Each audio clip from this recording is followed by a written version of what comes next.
Hey, I'm Wes Ferguson, executive producer of The Unforgotten. Every season of The Unforgotten is a deep dive into an unresolved case, like a murder or a lot of murders, or some miscarriage of justice. These are stories that matter to us, and with your support, we shine a light on them. Here's a quick sneak peek at Season 1, The Labor Day Ghost, just in case you missed it. This is the story of a young mom named Shelley Salter Watkins, her mysterious death in Corsicana, Texas, and why the quest to deliver justice for Shelley has gone so horribly wrong for so long. She does not go away. She haunts all of the people involved. They regard it as a cold case, but in fact, it's still hot. They do intimidate me for sure. Don't ruffle too many feathers. You need to be careful there. But also, 30 years later, I'm getting freaking tired now of, oh no, we're still hoping and praying that we get some sort of closure. Don't we want to find out who killed Shelley? This is The Unforgotten. Listen wherever you get your podcasts. Did you know we have a newsletter for The Unforgotten? It's totally free and you can sign up at unforgottenpod.com. We're also on Facebook and Instagram, and those are great ways to stay in touch. But the newsletter is cool because it's an email that we send straight to your inbox every time we have a new episode. You get to go behind the scenes with the series creators. We also share photos and case files when we have them. If you want, we also have a premium version of the newsletter. It's pretty cool because it lets you listen early and ad-free. So I hope you'll head on over to unforgottenpod.com and sign up for our newsletter today. Whether you sign up for the free version or the premium version, you're the reason that The Unforgotten is able to shine a light on these unsolved crimes and other cases of injustice that are so important to a lot of people. We just thank you for listening, and we thank you for your support. Again, that's unforgottenpod.com. Welcome into a bonus episode of The Unforgotten, Finding Dolores Wolfe, Season 3. Your co-hosts here, Adam Rittenberg and Kyle Bonagura. And today we had an opportunity to speak with really one of the first voices that was heard in the entire podcast series. That is of Kenny Hart, the Benicia, California police detective who's now retired from his role, who became an incredibly important figure in this case and has established a really interesting relationship with the Wolfe and Rocha families. It still goes on to this day, Kyle, and we recorded this with Kenny on October 20th, which is a very significant date. It was exactly 5 years after he made that call to Paul Wolfe to tell him that they had identified Dolores's remains, after 41 years that she had been missing since she disappeared from Woodland. So we wanted to talk with Kenny about that date and really what this case has meant for him. And we found out a lot about, his life and just why this has been really a case unlike any other in his career in law enforcement.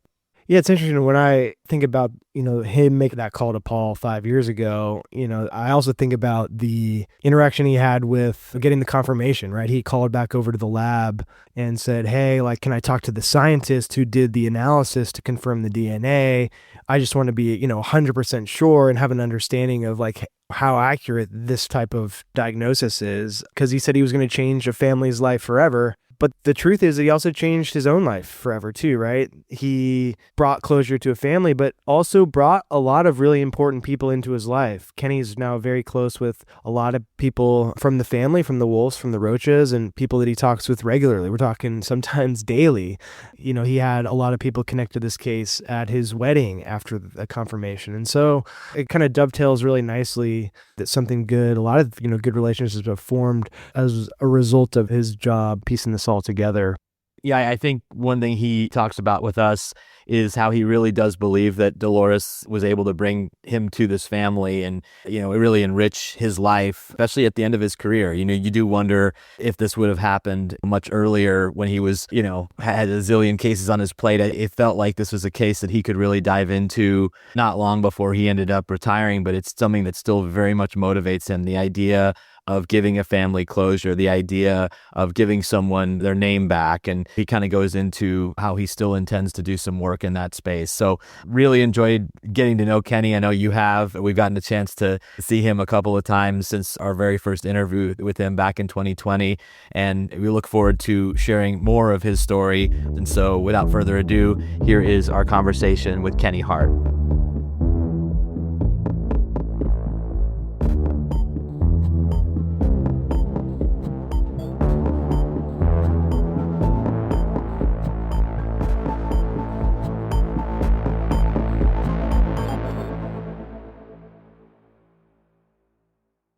Kenny, we're so thrilled that you joined us today. You were the first voice that people heard on the series and one of the last voices as well. So someone who really brought this story to life. We wanted to record this with you on October 20th, which is obviously a really significant day, exactly 5 years ago.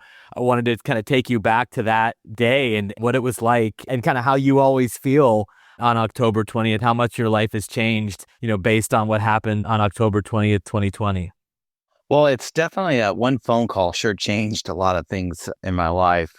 Like you mentioned, I was getting ready to go on vacation and on October 20th and I got that message and then I called Paul and that set a whole pathway of emotions for, the family and I and everything like that. And I always look at October 20th as the day that I gained new friends and family. A few years ago, I hit Paul up at one of the times we got together and I just kind of pulled him off the side from the family. I go, hey, is my presence here kind of like constantly ripping off a Band-Aid? And he just kept reassuring me, no, everyone wants you there. And because normally when, somebody gives you bad news or good news, depending on how you're taking it, that reminder is not always something that it's constantly, agitating feelings and wounds and things like that. But that wasn't the case at all. And, to this day, I still hear from him and talk to him and everyone in the family. Yeah, Anna, I hear probably almost every other day. I mean, I get the little, hey, baby brother. And I swear her and my wife talk more than I do with her. It's funny you mentioned Anna because she told us the story about how, when she first heard you were going to be speaking at the Celebration of Life, she wasn't in favor of it, right? But then met you the night before at the smaller event and that changed immediately. Tell us about your relationship with Anna and how that evolved for you guys to be so close over these last 5 years. Well, I don't remember what Paul said prior to that. He had kind of not really warned me, but he said, hey, she's got mixed emotions about this and she's not really open for you speaking. And I was like, well, I don't want to talk unless everyone's on board with this. Because it was initially, I believe it was Tom and his wife Sherry had reached out to me and asked me to do it. And then I reached out to Paul and he assured me Carl was all for it. So I had 3 out of the 4 want me to do it. So I said, well, here's the thing is, I'll come to the family reunion and if Anna isn't, on board at that point, why don't we just not have me do it? And they reluctantly kind of said, okay, but I think they just pretty much were going to have me do it regardless. But, but yeah, Anna and I met and just seconds later, I think that stirred like a 4-hour conversation between the two of us talking about our history in the music career. And we had a lot of the same people that we knew through the music industry and things like that, because that was my prior life before police work. Oh, we didn't know that, Kenny. You got what? Tell us about your music career. I played in a few bands, and then I went to sound engineering school. I did some stuff like that, and then all the hair band stuff. I'll kind of leave it at that. And nothing I had to worry about in a background when I became a police officer. It set probably 50 of my coworkers on a quest, because that was prior to internet, to find photos. And I don't know how they found photos, but some of them found photos back when I had hair, the 80s haircuts and, the skinny tight jeans and stuff you really don't want your kids seeing. So Anna and I had a good laugh. We talked a lot about, love for music and things like that. And then, like I said, her and my wife have become, very close. And October 20th is the day that I think my wife thinks that she can go out and buy more shoes, because she says I embellished saying 200 pairs, but I need to, get an audit of her shoe collection. I'm like picturing you as like a Gene Simmons, face paint and all this stuff. So we'll have to find those pictures. We'll go on our own quest here. If you want, I'll send you some fun photos for offline laughs. My wife tends to show a lot of pictures. I think her favorite picture is me and Richie Sambora backstage somewhere. And she's always loving to show that because I had the curly hair, and the long hair, and I definitely don't look like I do now, 30 years as a cop really ages you. And that's the thing I wanted to, you were a cop for 30 Mhm. years and you worked a lot of cases and you dealt with a lot of families. And I'm wondering why your relationship in your mind evolved the way it had with the Rocha and Wilf families, maybe unlike it had, as you said, with any others. Did you keep a barrier up or, you might have to in that role. Well, why do you think this happened? I think it just put me in a place, when it started out and I found out that day that back when I initially got the case that the detective Dennis Adams had passed away just hours before I get the case. There was all these weird little things that were popping up, the psychic that was working at the coroner's office, just all the stuff that had come down the line. And I don't know why, but I actually think Dolores is kind of putting this all together for a reason.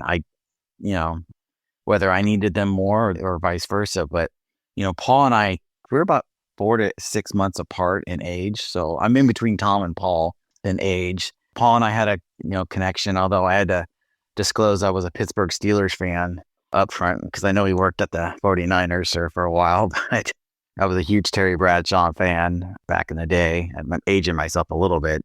We had a laugh and things came real easy for Paul and I to kind of, stay in contact and make our own friendship out of it. And then, obviously I got really close with Tom and Sherry and then Anna and then love Carl too. He's the quiet one, but he's very warm and embracive when you see him. And as you guys know, you've met him. So I don't know why this family, I mean, their friends, Daryl, I talk to Daryl a lot still as, he likes to talk. So Daryl and I are going to try to catch up and go to one of Paul's games, but the stars aligned for some reason and we got close. And that was, all I can think why this kind of was a different thing than normal for me when I've had news that I've delivered to families. And the other thing is that this had other people involved in, it had a skull that we didn't know about, had a missing person that I didn't, wasn't involved with it, but I had to solve that one.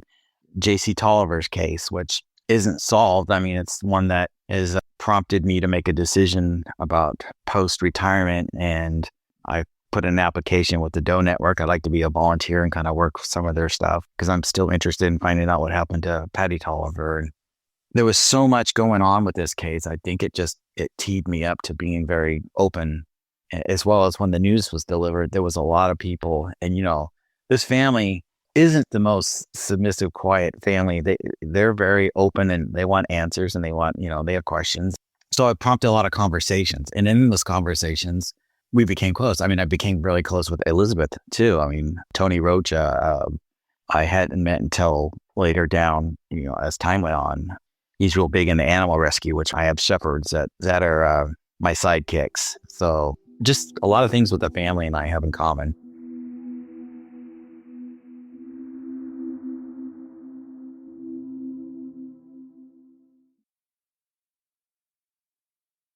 So you've probably heard about Jones Road makeup. Well, my wife Laura just got their Miracle Balm and she looks great.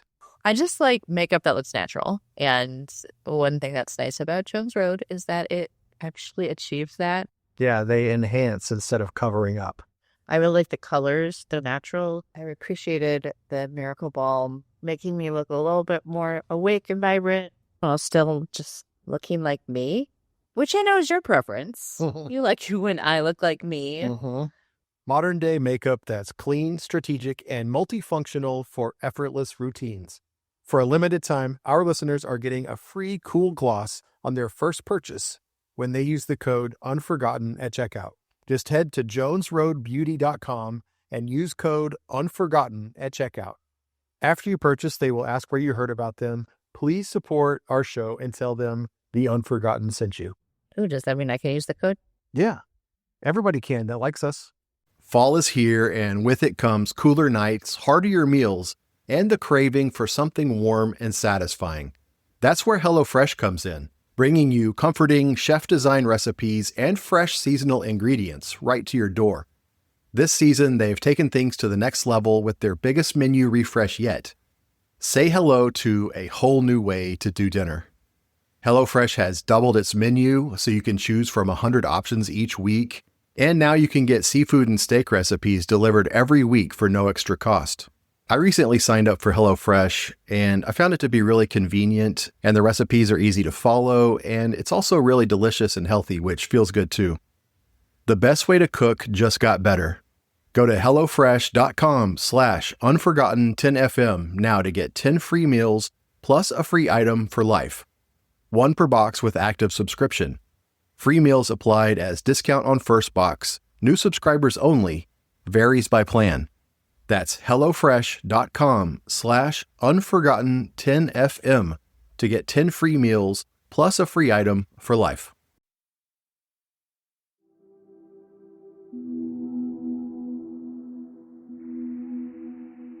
Yeah, the Doe Network piece is interesting, right? And you had told us about this recently as well. What about their mission do you think kind of aligns with what you want to do here now that you're, officially retired from the police department? It's kind of what started me wanting to become in law enforcement. I've always been intrigued with mysteries.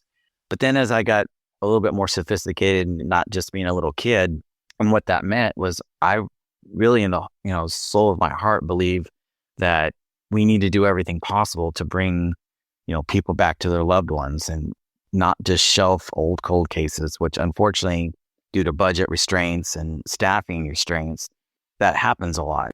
And the Doe Network is, I really believe in what they're doing. And, the volunteers, they actually can work however many hours they want to work on those kind of cases and help bring people back home. And that's what I really feel that I want to do. And that's why, like that challenge coin I gave you guys, I really wanted to challenge my staff to, after I'm gone, to continue working cold cases.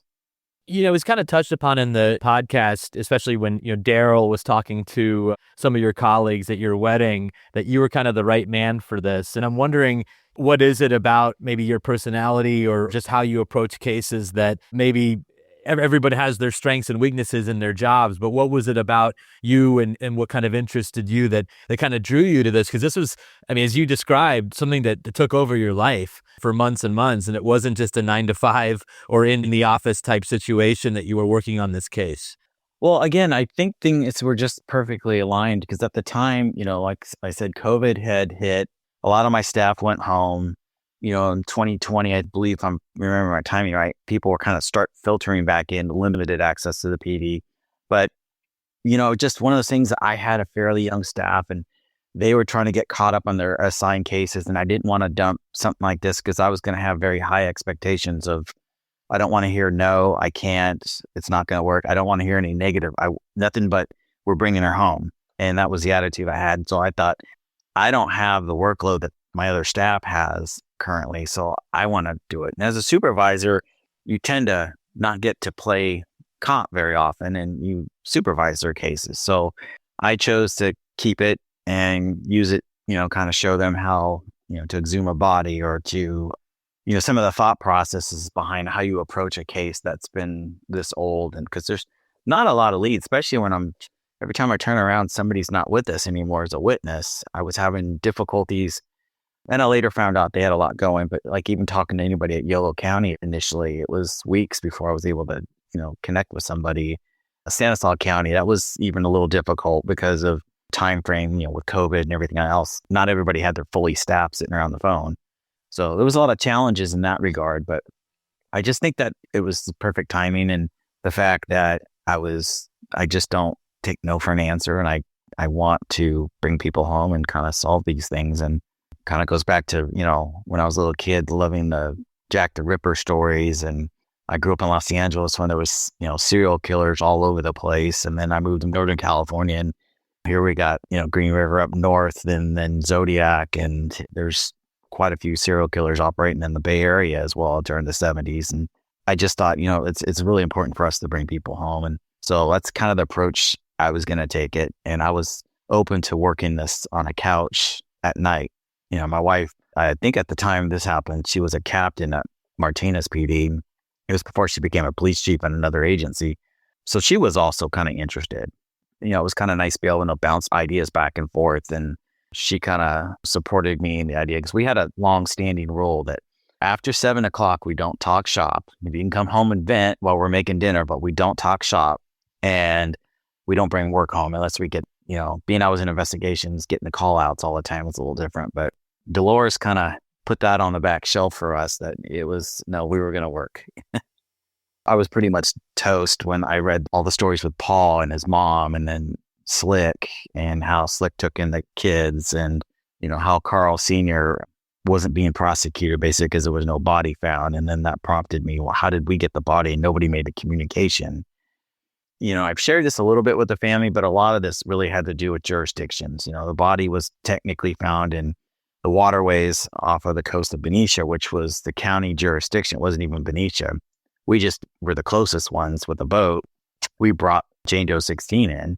Then the coroner's office came, and I can only assume, because I wasn't able to talk to anyone from that time frame, that they just assumed Solano County was handling notifications. And I'm guessing Solano probably thought Benicia was, and I'm guessing that's how the ball got dropped. But, nowadays that would never happen, because even with the skull, which ended up being Tommy Ross, a professional jazz singer, I knew going into working that was not even my jurisdiction. But I requested to the sheriff's office, I said, hey, it's kind of tied to a case. Can I work this for you guys? And they were like, yeah, we've got a lot going on right now. Go ahead.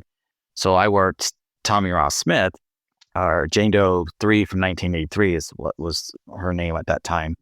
I worked that case, even though it was Solano County's. But back in the 70s, that would have never happened.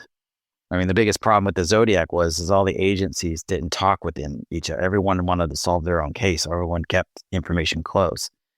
Nowadays, we can't wait to share information, because having multiple agencies work on cases, the solvability is much higher and much faster. And, everyone has the same goal as bringing people home to their loved ones. So the communication now doesn't happen as bad as it did. I mean, obviously, Carl's daughter, she made the connection before I even knew anything about this case.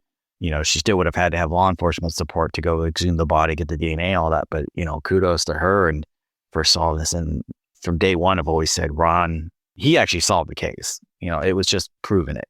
I even told him, I go, when we met for lunch that day, I said that you actually solved this case. I just had technology on my side to help put the pieces together and kind of close it. But he actually brought it home. It just couldn't get over the finish line with it.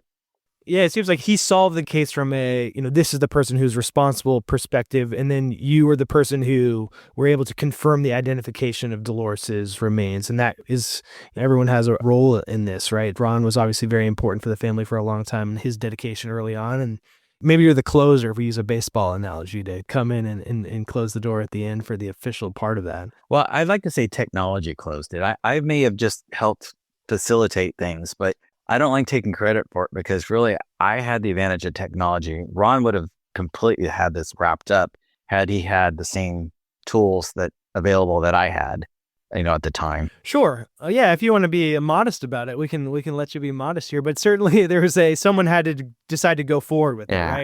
And we've talked about this before, in that to devote resources to a case that's this old, where the chances of solving, probably pretty low in the grand scheme of things. That was a decision that you made to proceed, and, not everyone probably would have made the same call. So, so you definitely deserve some credit from that point as well. But I do want to go back to, you mentioned Holly also made the connection on her own before you got involved. There's another woman who also was working with the Doe, who submitted a match to the Doe Network, who also made the same connection. And then there was just some communication breakdowns or staffing, whatever the issue might have been. It didn't kind of get forwarded in the way it probably should have. That it happened twice with Dolores's case, makes me think, hey, if it's happened twice here that we know about, there's probably other cases right across the country that are probably some similar things have happened. If you do get linked up with the Doe Network, how much do you think your police background will help in kind of making you more of an authority if you do submit those matches? Do you think that'll be key for kind of getting people to move on possible matches? Well, the way I understand the way the process works, and again, I've only applied with them, and they're not taking volunteers on right now, but I have talked to, I believe it's the director, and she's aware of your podcast. And it was just funny because I applied the day before the one from the Doe Network spoke on your podcast. So it was kind of a timing issue, but it's my understanding that, if I'm volunteer and I make a connection, it goes to a second set of eyes who will look at it and confirm my beliefs, and then it gets pushed out to the agency. So I don't know how much I'm going to really push on that. It's just something I'm very well aware of, and it was something I'm assuming it was simple that when Holly made the connection, I believe it was routed to the proper jurisdiction, which would have been the coroner's office. But I don't know where it landed at that point. It never made its way to Benicia, because I even went back early on when Holly and I first met. I believe Holly and I met at the family reunion before the celebration. Like, we talked about it. It was one of the get-togethers we talked about. I could not find any information had ever made its way to Benicia. I'm not saying it didn't. I just, sometimes it falls on, deaf ears, or somebody that's not really understanding what they're saying. They just kind of hang up. I don't know. So I think Holly reached out to NamUs directly. And then it was the other woman, Stacy Sherman, who was, submitted the match through the Doe Network. Mm-hmm. When she made the connection, it was routed to Solano County Sheriffs and Yolo County Sheriffs. I don't think it was actually directly sent to Benicia. So you wouldn't, theoretically wouldn't have had access to those.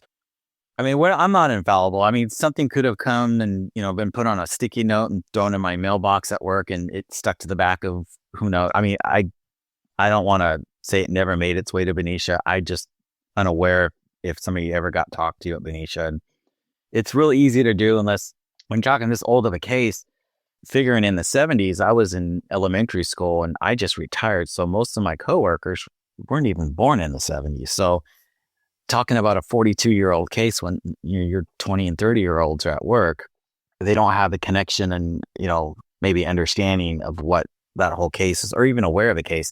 Because in fairness, I didn't even know anything about Jane Doe 16 when I first got a call from my friend over at the sheriff's office about it.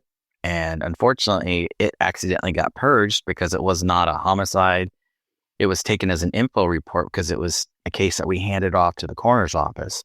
So in the late 80s, early 90s, when it got purged, it was a little frustrating because I did make some changes with policies with our records. And in fairness, our records people weren't even working there at the time. So nobody really was there during that purge. But we put some safeguards in place that anything like this would never be purged.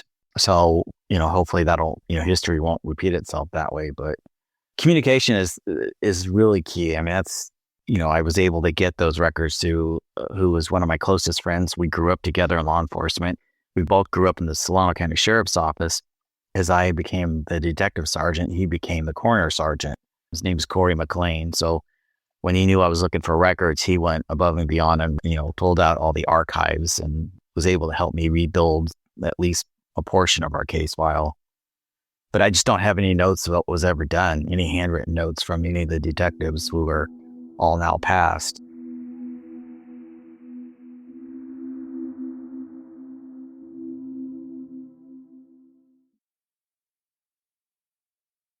Every time I visit my mother-in-law, she's really nice and she always does our laundry, but she jokes around and she says, "I have chemicals." It's funny, but it also got me thinking, why do we need all these harsh chemicals in our clothes? This is stuff that can irritate your skin or mess up your hormones or even cause allergic reactions. That's why I switched to Earth Breeze. Their detergent sheets are free from harsh chemicals like optical brighteners, dyes, parabens, phosphates, and preservatives. There's no heavy plastic jug, no mess, no harsh chemical residue. Just a lightweight, pre-measured sheet that dissolves in the wash to clean your clothes. And yes, my clothes still come out clean, fresh, and soft. If you're looking for a powerful clean without harsh chemicals, try Earth Breeze.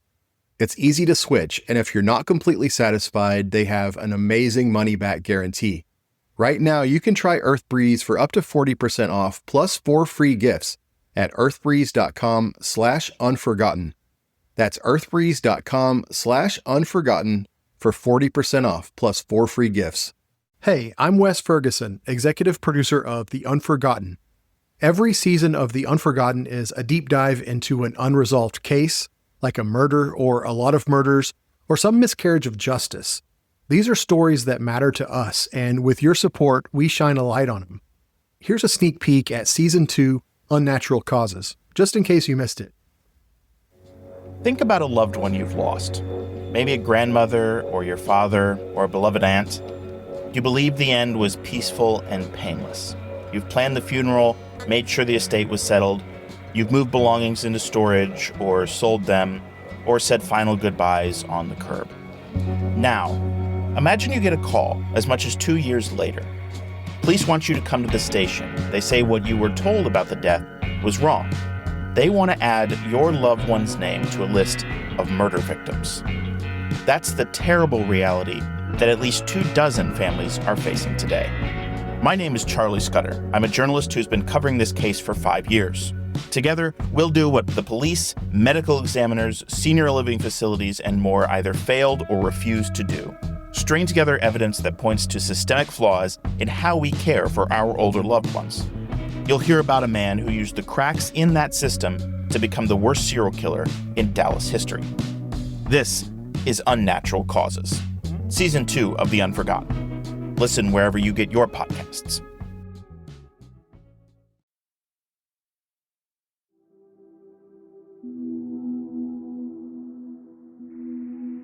Kenny, I'm just wondering why these cases, what's their significance when it's so long and, in this case, the prime suspect, passed away, so couldn't necessarily be brought to justice. But as someone who has been through this and now maybe looking at more, why are these cases important to you?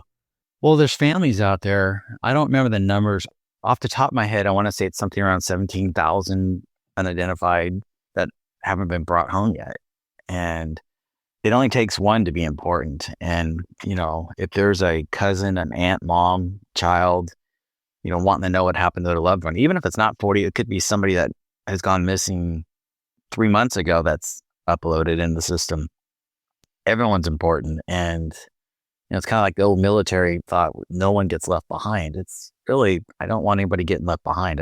I can't bring everybody home, but if I can bring one more person home, that's one more family that has a little bit of information. I mean, even the Wolf and Rocha family, they don't know what happened that night.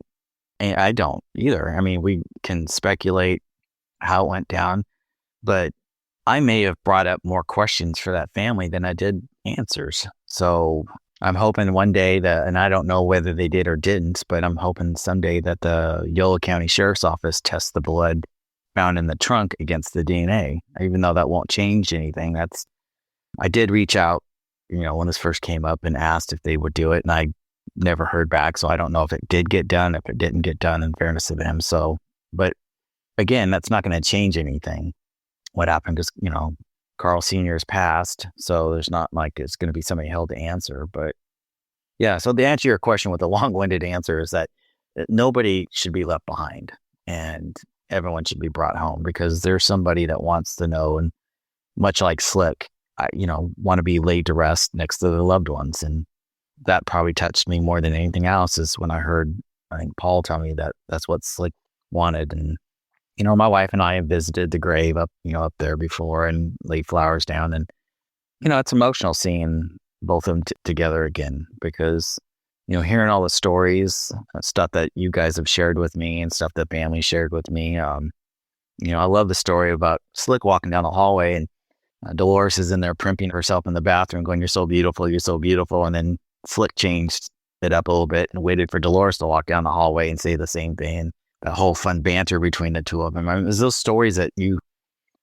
make you think, regardless of how much time was spent on this, it was the right thing to do, No doubt, Kenny. And it's obviously been incredible for us to tell the story, but also to get to know so many of the people that were involved, including you. So we certainly wish you the best in your future investigations with the Doe Network. And, thanks again for all your help in helping us share the story, but also talking to us on what's always a special day for you and for the Wolf and the Rocha family.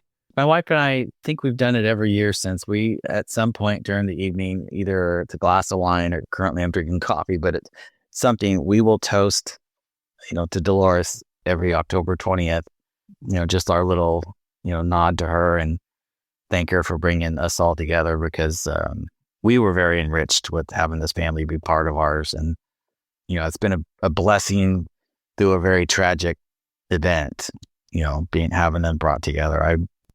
I really do think, she was a big reason why we were all brought together for some reason.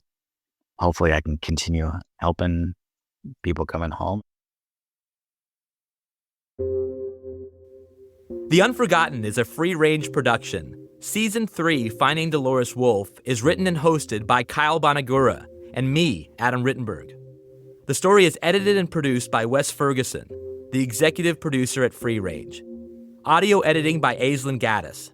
Audio production and sound design by Austin Sisler, with Eastside Studios in Austin, Texas. Special thanks to ESPN.